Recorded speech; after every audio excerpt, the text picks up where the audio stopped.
Hello, very, very warm welcome to all the participants today who've joined us on this session. I'll quickly start sharing my screen now and I'll get started with the session.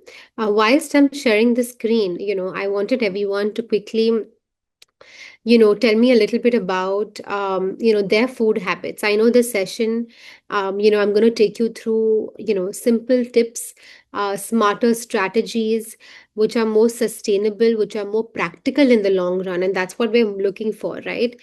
We don't want something which is short-lived. And with many of us as well, we go on a specific kind of a diet sometimes. We follow a certain regimen and then we go off the bandwagon, we put the weight back on and things like that. So any kind of change that we make in our routine, or any kind of change that we make in general, right? It should be something that we can do for the rest of our lives. It should be something which we can carry forward for the next couple of years. And those changes should become so much a part of our routine. They should be so embedded in our lifestyle that it should come very naturally to us. Like we wake up in the morning and, we go to the washroom. We wake up in the morning and we just, use the washroom. And then we're probably brushing our teeth as well. So it comes very, subconsciously, we know that we have to brush our teeth right after using the washroom. I want everyone to quickly tell me, if they've ever followed a specific kind of a regimen or a lifestyle change. Have you followed a diet ever in the past? And if yes, you can tell me in the chat box. Have you ever followed a specific kind of, diet or any kind of advice? And I think many of us do have, we have Google, we tend to, Google our symptoms sometimes. Sometimes we tend to chat GPT it nowadays, which has become very common and someone has rightly mentioned so. And of course, AI is giving us so much information now that there's an overload of information and sometimes it's confusing so as to what to follow and what not to follow, right? So the goal today, in today's session, is primarily going to be to break away from myths, to basically make healthy living more simpler, more smarter, more sustainable, and so that each person has their own approach towards food. They have a certain cultural preference, they have a medical history, they have their own biochemical parameters, which are very different. So no two people are the same. Similarly, with food as well, with our lifestyle as well, we need to understand what are the realistic habits that we can inculcate. Just because a diet worked for worked for your favorite celebrity, or let's say a diet worked for your favorite sports person, right, doesn't mean that it has to work for you as well, right? We don't have to follow umbrella guidelines. We don't have to follow just something which comes off the internet as well blindly, right? Because it's only when you sit with a professional and you understand your medical history, your biochemical parameters, which are currently giving you a picture of your body, will you be having a better picture of how to go about your eating pattern, how to go about your lifestyle, what all changes to make as well. So it's very imperative that we include these factors. Now, through the sessions that I've been conducting over the last few years, I have been advocating real food, realistic habits, and being mindful, which is so important, including a holistic meal plate where there is room for all nutrients. Right? I believe that with my clients as well, that restriction. Of course, restriction when it comes to certain diseases, chronic illnesses, it has to be implemented. But restriction, just when it comes to eating a particular food and not eating the other one, right, puts you in a psychology of wanting more. It creates more cravings because I've stopped something, right? So always we need to start understanding what are the barriers that are coming in the way of us you know achieving our fullest potential. So once we understand what these real world barriers are, what these challenges are, we can make a better choice, right?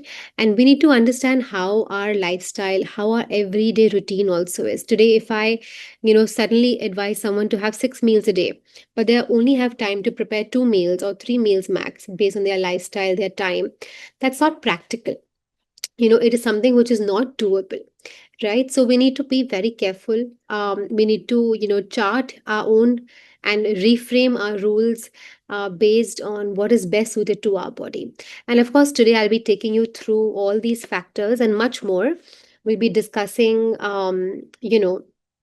a lot more apart from nutrition as well, which is definitely sleeping right, and of course managing your stress levels, and of course taking care of your exercise as well, clocking in that little bit of workout, which I know many of us sometimes struggle with. We find that there's less time to clock in that little bit of movement, but even if we can clock in 30 minutes of every day, which is dedicated workout or some sport, or do some activity, it is good enough for us to feel rejuvenated, right? So I'll take you through all of this today, and towards the end we'll open the forum for Q&A.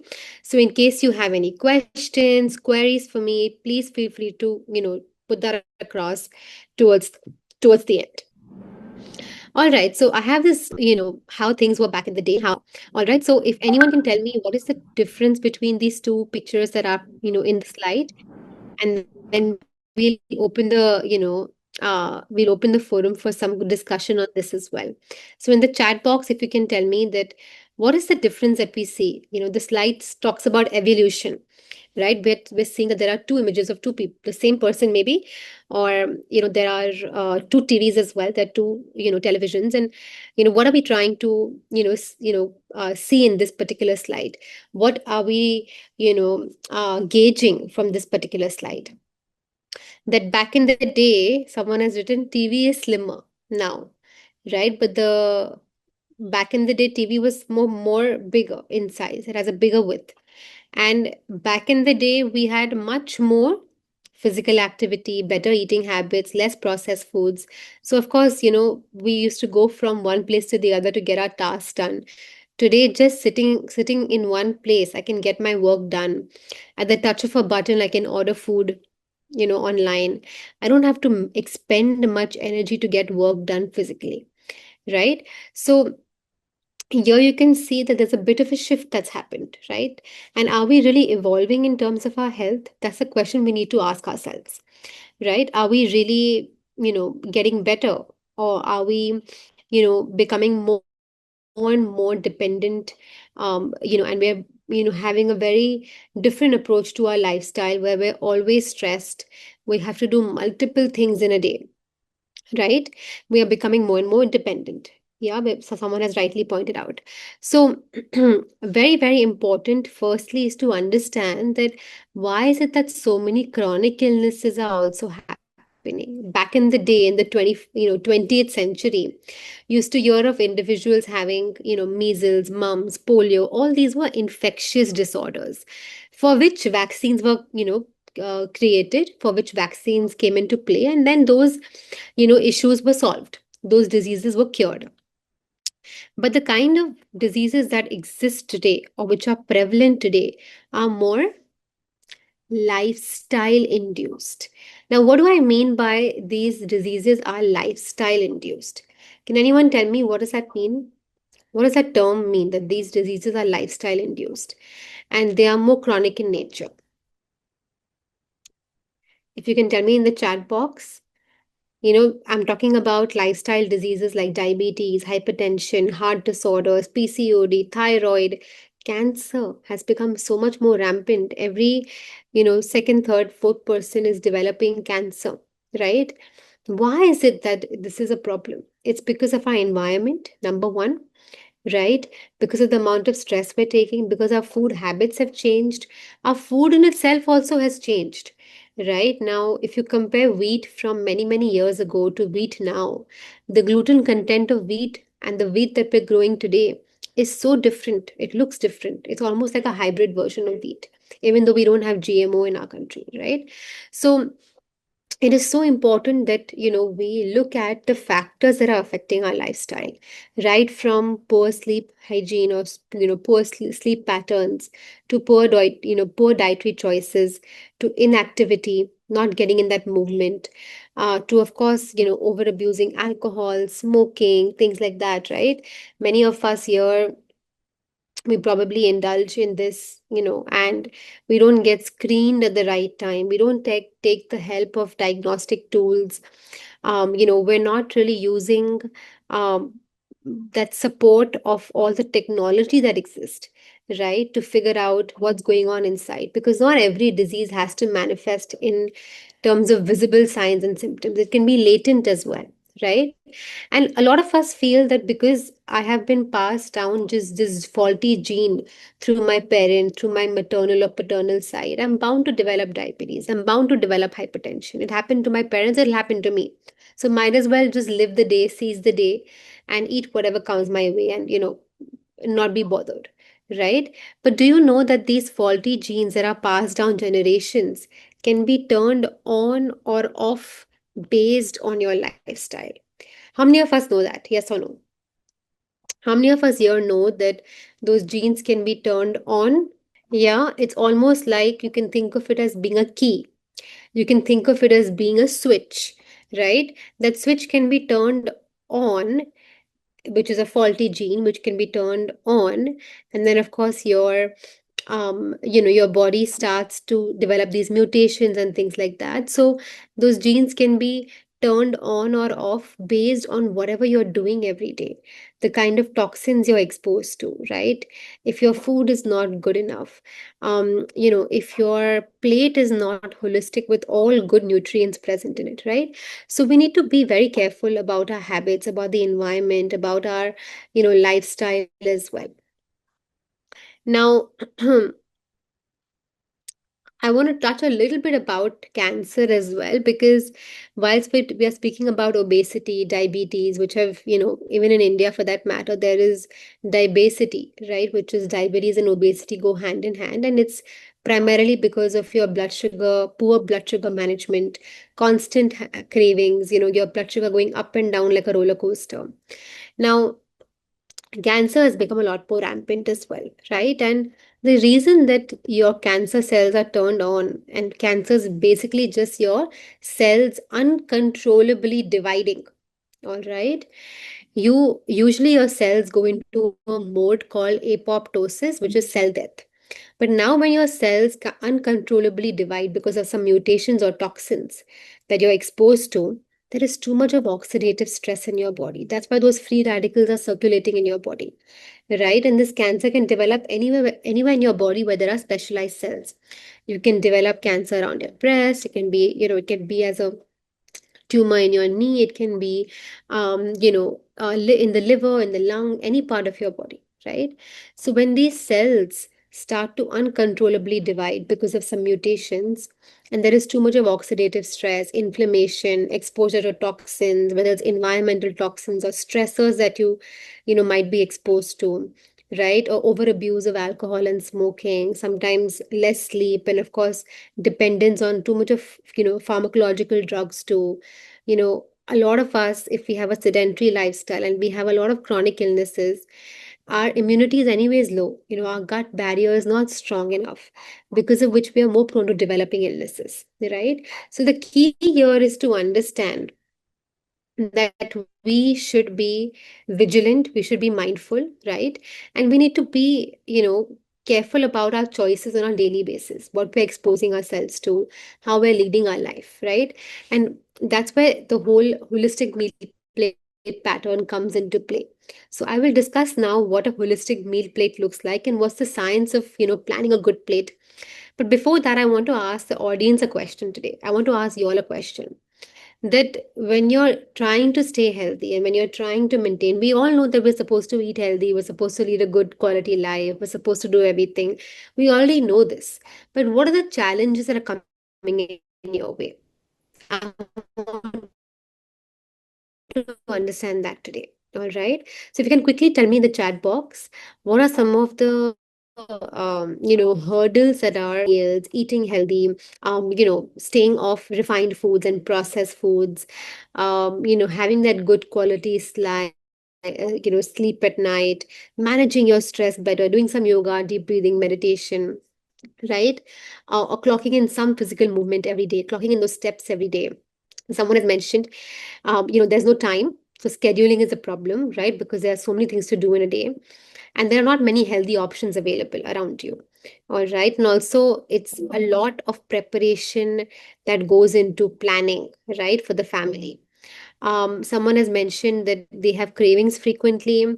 Someone has mentioned it's the mobile or the phone that you're constantly addicted to, and we've become very complacent and inactive.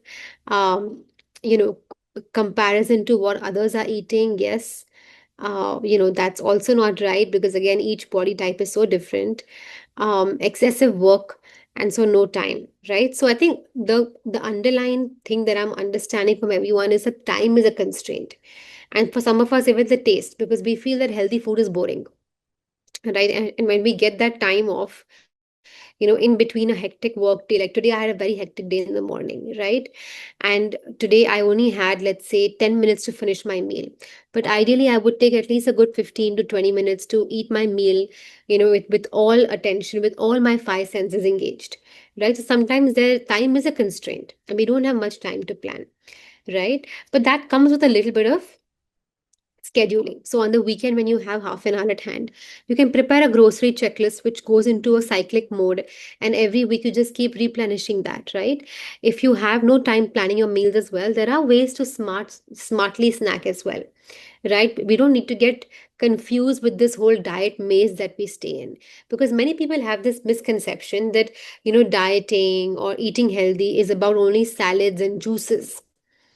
Right? How many of us here think that dieting is about having salads and healthy soups and, not having bread and not having X, Y, and Z and only eating certain foods? Right? We need to undereat. We need to eat less food to be able to lose weight or to look healthier or to prevent an illness or to, basically manage an illness as well. Correct? And there's so many different, buzzwords or so many different diets floating in the market, like keto and intermittent and gluten-free. It is so difficult for a layperson to make a choice, right? So this is where my role comes in, right? It doesn't have to be complex at all. It is all about clocking in the right nutrients and the right proportion to each other. Now imagine a pie chart which is superimposed on your plate. All right. Now this plate is broken down into few percentages. The most percentage of the plate is occupied by vegetables. Now, does anyone know why veggies get so much importance? Doesn't have to be raw vegetables or salads alone. It can be cooked vegetables as well, right? But why do vegetables get so much importance in this plate? This plate has not been devised by me. All right, this is what the My Plate looks like world over, right? These are recommendations by the ICMR, the Indian Council of Medical Research. They also promote such a pattern of eating. Why? Of course, this comes from years and years of research, understanding what each nutrient stands for, right? There's a certain science behind it as well. Why is it that, so much importance is given to vegetables? I'm going to wait for your answers. Someone has mentioned vitamins. Okay, it's packed with micronutrients like vitamins, minerals. Someone has mentioned fiber, right? So, fiber is something which is a hero nutrient, anti-nutrient, we call it. Fiber is present in abundance in vegetables. And what does that do? Fiber, soluble and insoluble fiber, both, right? Which comes from your veggies, your whole grains. What does it do essentially? It buffers your blood glucose. So it keeps your blood glucose buffered, which means it's like a speed breaker to your blood glucose, which means you will have sustained energy and your blood glucose won't go up and down like a roller coaster, which usually happens with people who are diabetic. It goes into hypoglycemia, up and down. And then you're dependent on medication or insulin, external insulin, right? So we need to understand that fiber is not only good for blood sugar management, it's great for bowel movement to prevent constipation. It's great for weight management because fiber keeps your cholesterol, your triglycerides, your excessive fat in check. All right. So fiber is really something which creates more satiety in your plate. So you'll always see people or doctors and dietitians telling you start with fiber first. You fill your plate up with fiber first and start with that first so that you at least feel satiated and you don't end up overeating or overindulging or having too much of the carbs, which is of course, if you're going to have too much of carbs and not burn it, the excessive carbohydrates like rice, roti, millets, oats, any of that gets stored as fat, right? If it's not burnt, if it's not utilized. So Vegetables have multiple benefits, and most vegetables, like water-based vegetables, they're made up of water. They are low calorie, right? So it's amazing to have these vegetables. It also tricks your mind into believing that you're feeling full. All right. And of course, along with that, a portion of protein. Protein can be your lentils, legumes, tofu, tempeh, dairy, yogurt, buttermilk, lean meat like lean chicken, fish, eggs, all of that work. Nuts and seeds also work. They are also a good source of healthy fats. And of course, healthy fats are usually the oils that you cook your food in. So, cold pressed, virgin, unrefined, unprocessed oils. And whole grains, which most of us, we fill our plate up with roti, rice, and, some millet or some oats or some quinoa and potato and things like that. Those are all like carbohydrates, right? Now, can anyone tell me here that when they eat their plate, do you think that you're following this pattern of, double the amount of sabzi compared to the roti? Or do many of us take little sabzi, little dal, little protein, and then we have three or four rotis or two or three rotis? How many of us here are following the second pattern? That we have more rice and roti in our plate, and then we take a little sabzi, little dal, and little X, Y, and Z, whatever's available. Right? Do we do that, or do we do, the plate? So option one is the plate on the slide right now, and option two is what we take more rice and roti. So I think a lot of us, are sticking to the option that I'm talking about, the second pattern, right? Where there's more rice, there's more roti, whilst some people are also mentioning one, which is great. If you're following one, a big portion, always remember double or even triple the amount of sabzi compared to your carbohydrates or grains is ideal. All right, especially if you have a sedentary job. If you're not getting in enough movement, I'm not saying leave rice and roti, because a little bit of carbs is what gives you instant energy, right? So today, if I have to lift a bottle of water as well, if I'm lifting this bottle, I need energy, which comes from carbohydrates. They give you glucose, and glucose gets converted into ATP energy, right? So it's important that we have this balanced approach. Everything is important, but in the right proportion to each other. All right. Now, of course, just like, we have different good fats and bad fats, and we have, good carbs and bad carbs as well. Right. So, what do I mean by bad carbs? Carbs that don't add much value. They are basically refined carbs or refined processed grains, which don't have the outer layer or the fiber retained. So, the fiber has been removed. So, what do most food companies do? They will take your whole grain, like let's say whole wheat, for example. They will process it, they will remove the husk, remove the fiber. Fiber is out. All you're eating is basically something which is less nutrient dense. And with the lack of fiber, your blood sugar will go spiking up, right? So we need to ideally understand that what is the problem? Why are food companies doing this? Because they want that refined food to stay on the pantry for a longer period of time. They wanted to have a longer expiry. They wanted to basically not go bad quickly. It's more profitable for them, right? So, and it's obviously more palatable too, because it gives you a sugar rush. Refined foods give you a quick burst of energy in the moment, followed by a crash later. So you crave more. So this is just exactly what happens in our body when I have, let's say, a slice of bread, or I just have noodles by itself, right? I'm causing my blood sugar to spike. It's made from maida or refined flour, followed by a crash. And then I go into this vicious cycle of wanting more after 1 hour, 2 hours, 3 hours, right? It puts me in a mode of fatigue or constantly wanting more. And this is what I don't want. Now look at the left-hand corner of this slide. What can we see? Blood glucose on the y-axis, x-axis is time. Can anyone tell me what do they see in the graph? In the left-hand corner of the slide?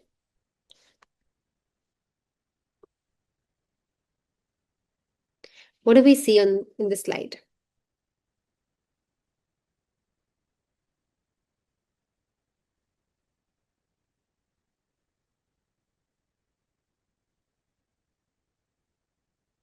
We can see sudden glucose spikes. What else?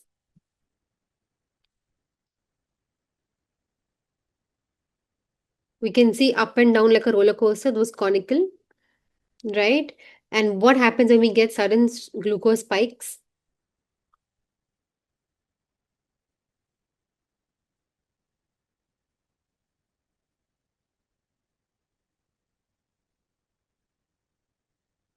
There'll be a big impact on your energy, right? Today, if I have constantly my blood sugar going up, I get that temporary sugar rush, and then quickly insulin hormone comes in, takes up all the excess glucose and stores it in your cells. And suddenly now my blood glucose will crash. Right. So again, I'll be feeling like I need more energy in the next few minutes, few hours for that matter. So I don't want this to happen. And this happens when I consume more refined foods, bakery items, foods that have refined sugars, and things like that. But now, if I have a lot of fiber in my plate, like the meal plate pattern I shared earlier, half of my plate is vegetables, some good quality protein, good amount of, some protein plus fiber combination along with my carbs, my blood glucose stays buffered. I'll give you a small example of, let's say, one bowl of noodles that I'm having, and I check my blood glucose after. I do a simple blood test and I just do a prick test and I check my sugars. And now I take the same bowl of noodles, I one third the quantity of the noodles, and I throw in a lot of, edamame. I add some protein to it, like tofu, tempeh, paneer, or I add vegetables, a lot of vegetables to it, almost double the amount of noodles quantity. Now, what happens to my blood glucose? Can anyone tell me? What will happen if I check my blood glucose now with the same bowl of noodles, but I have half the quantity of the noodles now, or maybe made it one third, small portion of noodles with a lot of vegetables inside it, and I add some protein inside it, make it like a full bowl in itself of protein, vegetable, and noodles. There'll be a there'll be no spike, right? So there'll basically be a more buffered approach because of the presence of fiber and protein. So remember, fiber and protein both have an art of keeping your blood glucose stable and to keep you fuller for a longer period of time because they delay gastric emptying. So same thing can be applied to your sugar sweets as well. Right? Today, if I'm having sugars that are made with, refined sugar sweets or desserts or bakery items, most processed foods, you look at the back side of the label, if it doesn't have white sugar, it will have some other processed version of sugar, which is equally bad for you. So synthetic words like, maple syrup or maltodextrin or maltose or high fructose corn syrup, they are used in the preparations, which are equally synthetic and bad for you, right? Because they will cause those sugar spikes and fall. Today, if I consume, let's say, a whole fruit, or even compared to a juice, which would be more preferred, the juice or the whole fruit?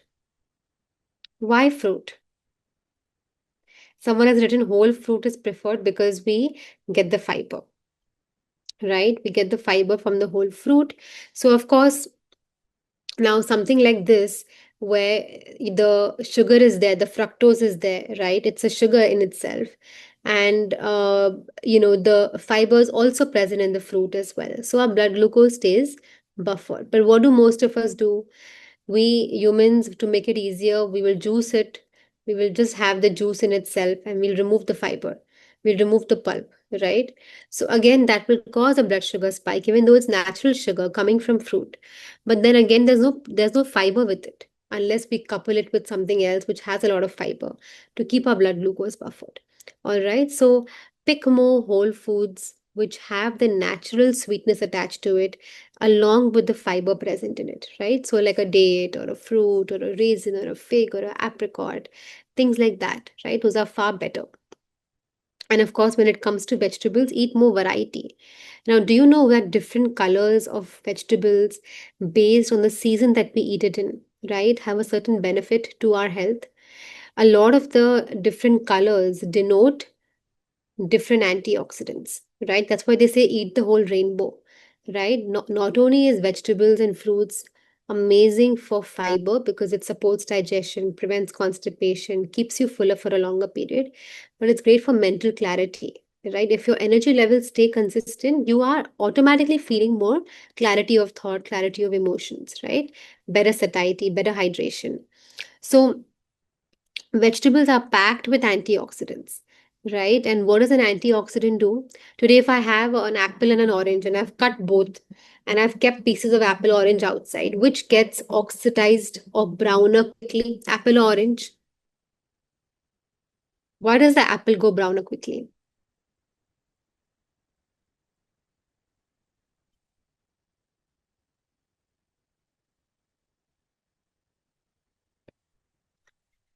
Because it has what is the apple or orange, the difference between the two? Orange has something called vitamin C, right, which apple doesn't have. So what what does the vitamin C do in orange, which doesn't make it go brown quickly? Anyone? What is a vitamin C? It's an antioxidant, right? Vitamin C is basically an antioxidant, and orange is packed with antioxidant. So it prevents oxidation, whereas the apple doesn't have that much vitamin C in it, which is an antioxidant.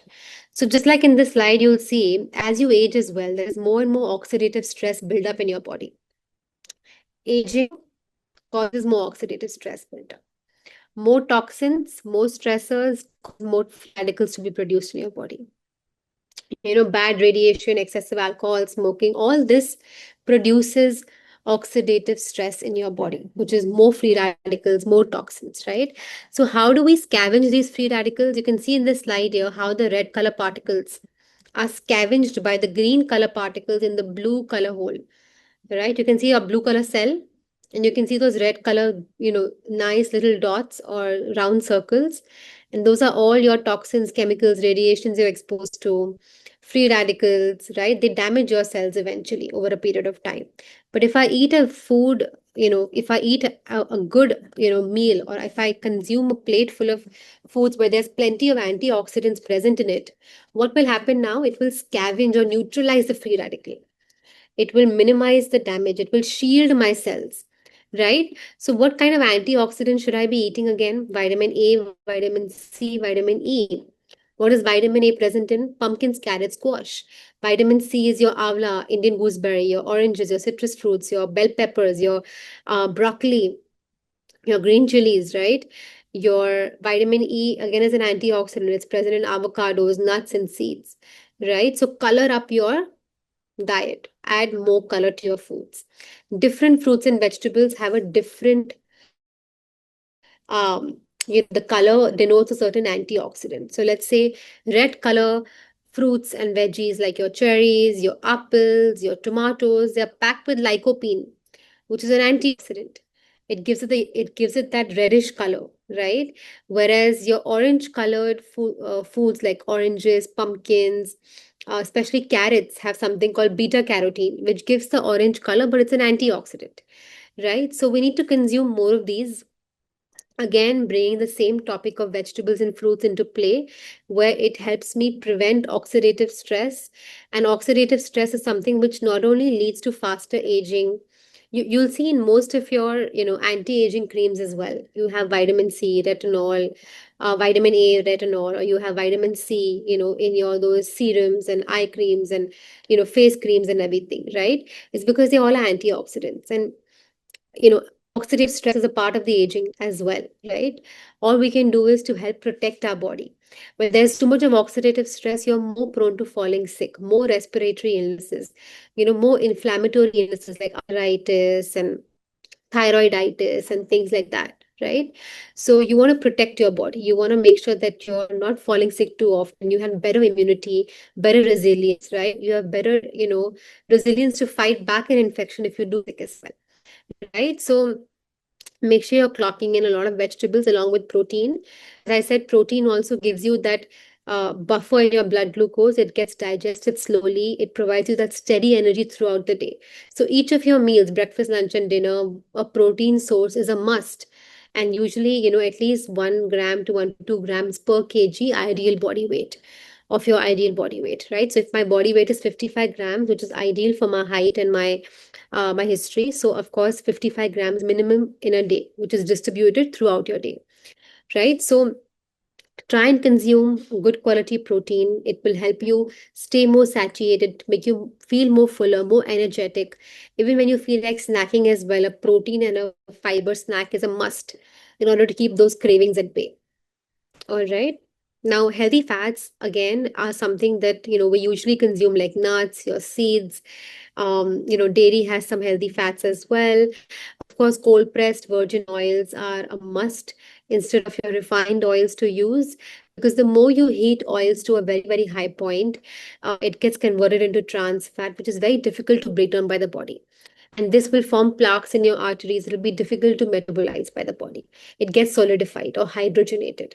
All right. So try and not opt for always or restrict or at least limit your consumption of excessive deep fried foods, packaged, bakery items, where they're using hydrogenated vegetable oils like low cost oils are being used, or even for that too much exposure to even processed meats as well, where the fat, is very pro-inflammatory in nature.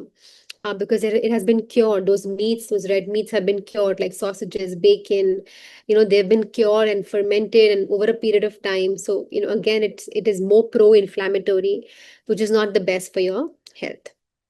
Now, whilst all your proteins, carbs, and fats are important for your physical, and your mental performance, we also need to help our internal barrier, our internal firewall, our internal.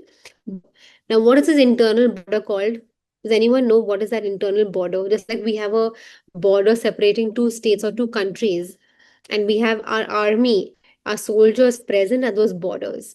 How we, uh, what is that internal border that's in our body which is going to help protect us? Anyone? What is that internal firewall?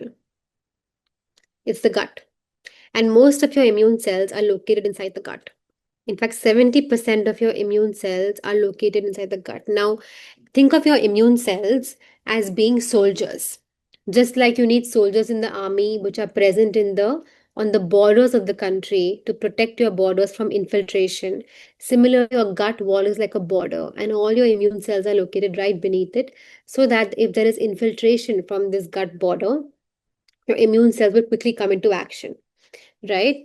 Now, it's very important that we understand this connection, right? Because you can see here how your gut, you have these layer of cells that are tightly bound to each other.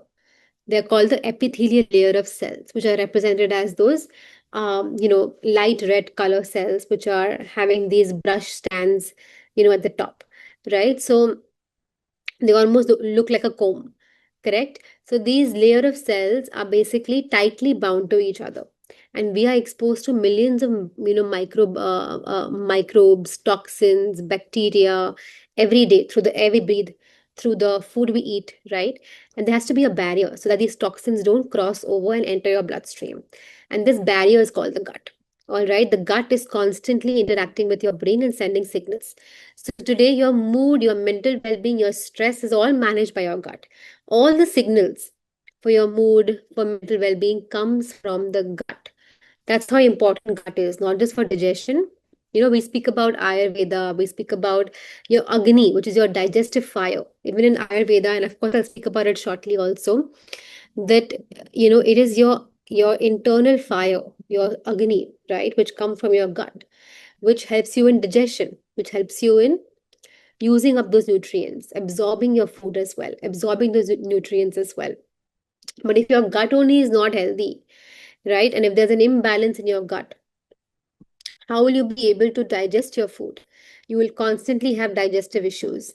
How will you be able to have good mood and management of mood? Because all your happy hormones like serotonin, like oxytocin, like endorphins, like, dopamine, all those happy hormones are manufactured with signals coming from the gut. So, gut biosis is key. Now, how do we maintain the gut? The gut is made up of millions of bacteria, good and bad both. We have to ensure that the good bacteria overpower the bad bacteria. All right. So, how do we maintain good gut health? And how do we ensure we have good mood and good immunity and good effective digestion? By eating more probiotics. What does the word probiotic mean? Pro means for, biota means the microbiome. We can have a little bit of fermented vegetables, homemade pickle, fermented rice water, rice kanji, kombucha. All of these are great for probiotic because they have the life culture of the good bacteria, which is great for your gut health, to maintain gut biosis, to maintain gut balance. All right. Along with that, we need to have prebiotic rich foods because that's the food for the live organisms in your gut. So prebiotics are all your fiber-rich foods again, all your veggies, your onion, garlic, leek, your whole grains, right? Now we've of course spoken about all the nutrients, carbs, proteins, fats, probiotics, prebiotics, gut health. What about when we have that slump in our energy levels? Many of us after the lunchtime, like right now for that matter, we suddenly have a slump and then we crave coffees and teas. Instead, we can snack smartly. And for those of you all who have said, I have less time to prepare meals, this is your key to understanding how to plan and how do I make it more easy and more simple, right? How can I make my meal more simple? Any protein food of your choice. You can buy Greek yogurt Tetra packs and keep unflavored, unsweetened. Buy some chana, roasted chana. Buy some nuts and seeds. Buy some almond butter. Hopefully, which is unsweetened and not too flavored. Any sprouts of your choice, right? Just prepare it for 3-4 days. Keep it in the fridge. You can just slightly steam it, add it with vegetables. Take any protein of your choice and combine that with a fiberful food. Fiber is your fruits and veggies. When you're confused about what to snack on, keep it next to your desk so that you always pick that instead. You don't have the urge to go and pick something else instead. Carry a banana to work. Carry roasted chana and peanuts. You can munch on that. Carry some makhana with some other seeds, dry roasted with some favorite spice of your choice. Keep munching on that instead. You can take any other fruit of your choice, or any carrot sticks, or cucumber sticks, or any vegetable sticks. Cut it, slice it up, and just stick it in your tiffin and have it with some hung yogurt. Sometimes you can make a dip and keep in the fridge for a good 1 week and just keep having that also. That's a good option. And of course, there are some SOS nutrients that we can definitely you keep in mind when we are stressed. Almonds, avocados, chickpeas, these are calming minerals. So when you're stressed, it's a good way to kind of keep your stress at bay and to calm your nerves and to feel more relaxed as well. Have more magnesium foods to even sleep better. All right, even ashwagandha in warm water before bedtime is good for your good night's sleep. And of course, have more omega-3 rich foods also, which is again your chia, flax, walnuts, because they boost your brain health and they boost your brain power. So they make you more focused, they make you more alert, they make you more energetic as well. And for those of us who have issues with like hypertension, we get worked up very quickly, we get hyper quickly. To dilate your blood vessels, to basically cause better circulation for more oxygen reaching your organs, nitrate rich foods are a must. And what are your nitrate-rich foods? They are all your beetroot, watermelon, and your green leafy vegetables like spinach and fenugreek and things like that. All right, great. Now, for those of us who are obviously having that, tea and coffee dependence, I would say at least, stick to 2 cups a day because over dependence can leach your gut lining. And too much of caffeine causes temporary alertness, but it gives you a crash later as well. All right, so I would say that if you are sticking to maybe 1 or 2 cups, that's fine. But if you're doing more than that in a day, definitely reduce the dependence by tapering off your consumption. Maybe in week 1, instead of 3 cups, you can switch to 2 cups and 1 cup of warm water or herbal water or some nice turmeric with black pepper and water or some nice fennel water, which is great for digestion also, or cinnamon nutmeg water or some chamomile tea instead. And then, right, once you're done switching that, see how your body responds to it. Because instead of having to switch completely overnight from 3 cups to 0 cups, you should taper off the dependence gradually because that's more sustainable, right? When it comes to even Ayurveda, they believe the same. In our Ayurvedic culture, they have a very similar approach to well-being and holistic eating as well, right? The combinations are very important in Ayurveda. In Ayurveda, they believe in lighting your fire, your digestive fire. It's called the Agni. And usually in Ayurveda, they believe that you have certain doshas in your body, right? So they'll do a simple pulse test. They'll analyze your blood parameters as well, and they'll check so as to what is best suited to you. And the 3 doshas you must have heard of is of course Vata, Pitta, and Kapha. So based on what doshas, what problems you're experiencing, right? Certain recommendations are given. And these are all recommendations there are, of different kinds of foods to eat along with your lifestyle, whether it's bitter, astringent, sour, sweet, things like that. There are six different, tastes that are recommended and foods that are recommended, different types of food that are recommended for people who follow Ayurveda as well, right? This is not just because of what your palate or what your tongue feels like having. It's basically based on a science that certain foods will help you balance doshas, right? Based on your problem, certain, flavor of foods or certain taste of foods will help you balance those doshas. All right. So again, Ayurveda believes in the same concept of eating in accordance to your bodily requirements, understanding that each body is different, composition is different, constitution is different, eating more seasonal, eating more local, focusing on the fresh produce. The more cooked, warm, fresh food you eat and less dependent on packaged foods, it lights your digestive fire better. It reduces kapha, vata, and balances all your doshas, right? Great. Again, sipping on water is a must. We all know that water is a medium for all chemical reactions in our body, so it keeps your oxygen flowing. It's very important that we replenish our reserves, and the best way to check that also is your urine color. If your urine color is always dark yellow or chrome yellow, hydrated. So ideally have your coconut water, electrolyte water, you can have some fennel water, infused water, mint water, you can put some cucumber sticks in water and have as well. Just keep yourself well hydrated, because that sometimes also your body mistakes, dehydration with hunger, and you end up overeating in the bargain.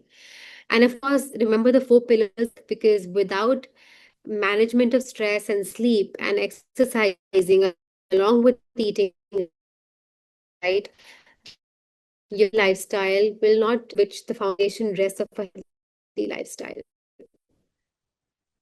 Be aware of your stress levels as well. Eat with full intention.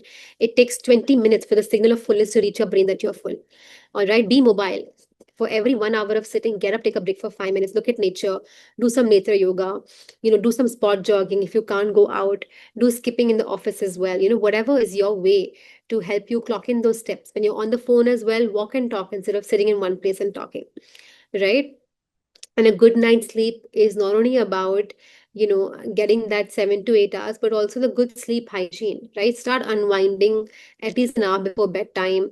Keep your gadgets away. It's very important that we don't expose ourselves to too much of blue light as well, because blue light interferes with melatonin or sleep hormone, right? So focus on light reading, maybe music, or talking to a partner, or talking to a member of the family. Focus on unwinding activities. Sleep in a cold, dark room. Don't eat too close to time. You want to, the digestive fire, which is Agni, is not being lit right before bedtime, and then all the blood gushes through your gut.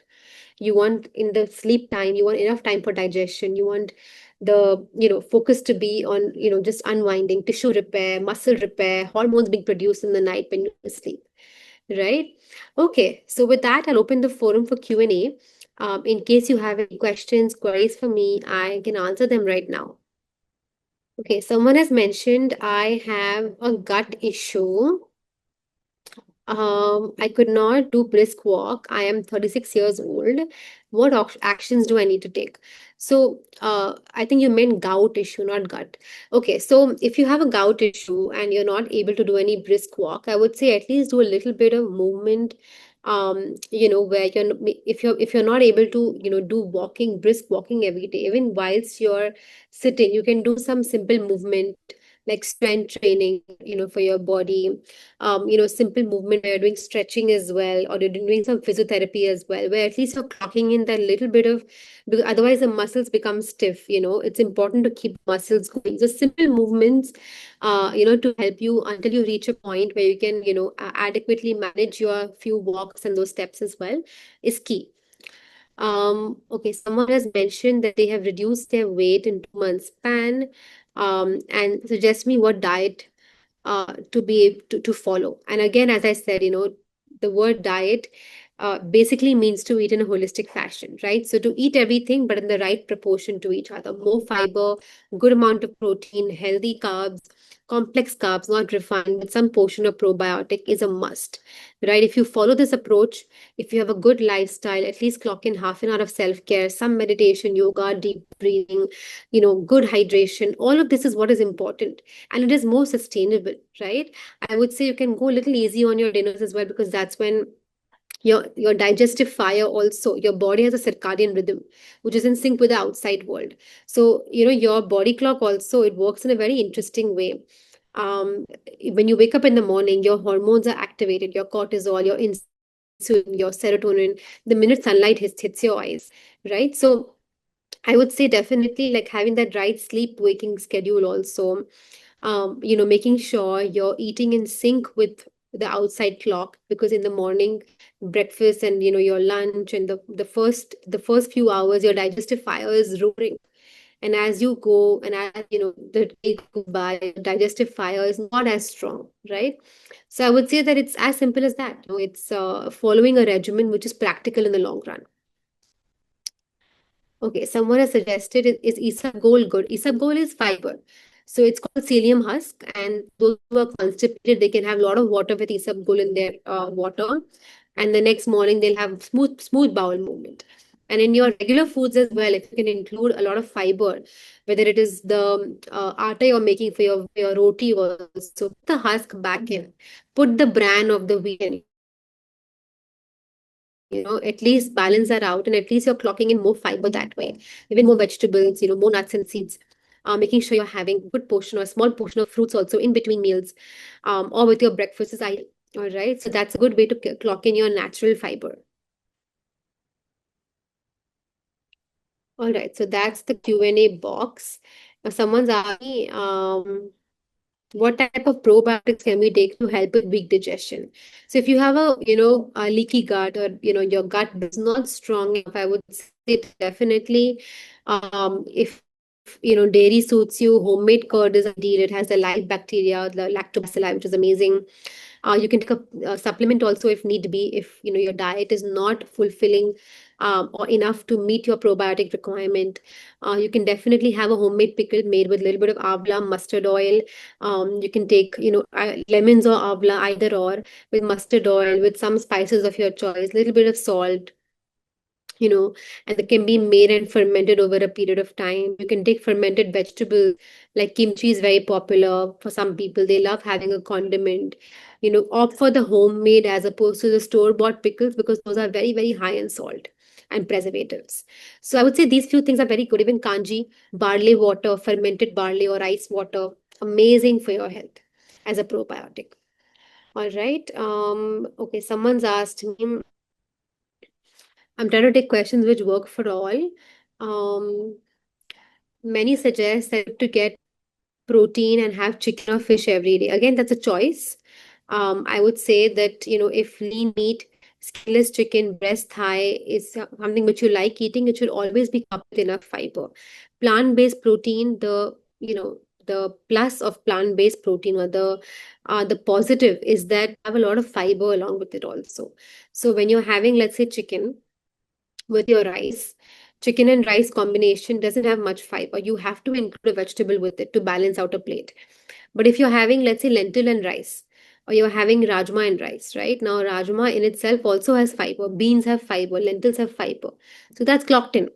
You got it. So it's basically about just, that management of knowing how much fiber to include, how much proportions of each nutrient are important, right? Awesome. Um, Someone has mentioned I have hyperhidrosis in my hands, excessive sweating. Can this be improved through diet? Um, to an extent, yes. A lot of individuals, what tends to happen is that, if they have excessive sweating, it's because of the sweat glands being more concentrated in their body, right? So, I would say that keeping yourself well hydrated, having coconut water, buttermilk, good electrolytes, with water in it as well, will keep you, will keep you more energetic, will keep you more alert and awake, and it boosts your brain power as well. too. But of course, you can speak to a doormat, you can speak to the right professional. Since I'm a nutritionist, I would highly suggest that speak to the right qualified professional, and then they'll be able to guide you in a better fashion so as to if it can be treated or not. All right.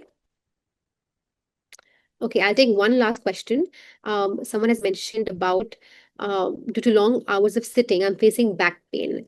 Can you suggest something for that? Again, I would say that the right posture is very important. The chair you sit on is very important. So make sure you have good support, especially when you're typing and everything. Your laptop and your screen should be in a fashion where you're not constantly bending, right? Many of us do this, or we do this and we're constantly facing issues with our shoulders, our back. So I think when you're working also, the ergonomics of things are very important. So I think correct that, do some physical movement, do stretching for every 1 hour of sitting, get up, roll your wrist, stretch your back, put your hands up and try and go against the wall and kind of do some stretching as well. All of these are very important tips to keep in mind. All right. Okay, awesome. So I think I have covered a lot of questions. And we are a little short on time, but great. Thank you for tuning in, everyone. And the tips and the strategies that I've shared today of smart snacking and holistic meal plate, they stay with you, and hopefully you're able to make good changes and some small tweaks at least in your health.